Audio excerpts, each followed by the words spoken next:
2005 அமெரிக்காவிலிருந்து BMW காரை இவர் இறக்குமதி பண்றாரு.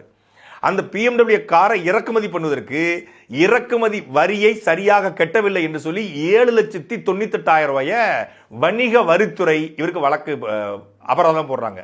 அந்த அபராதத்தை கட்ட முடியாதுன்னு சொல்லி நீதிமன்றத்தில் போய் நீதிமன்றத்தில் கெஞ்சி கூத்தாடி அதுக்கப்புறம் நீதிமன்றம் அவருக்கு ஒரு ரிலாக்ஸேஷன் கொடுக்குறாங்க. ஒரு கார் மட்டும் இல்ல, 2019 காலகட்டத்தில் ரோல்ஸ் ராய்ஸ் காரை எங்க இருந்து லண்டன்ல இருந்து இறக்குமதி பண்றாப்ல. அந்த ரோல்ஸ் ராய்ஸ் காரை இறக்குமதி பண்ணி அதற்கும் இவர் வணிக வரித்துறை வரி கட்டல, இறக்குமதி வரியை கட்டிட்டாரு, ஆனா பதிவு பண்றதுக்கு வரி கட்டணும், அந்த வரியை கட்டலன்னு சொல்லி பதிவும் பண்ணாம வரியும் கட்டாம இழுத்தடிச்சு அதற்கும் வணிக வரித்துறை வழக்கு பதிவு செஞ்சது.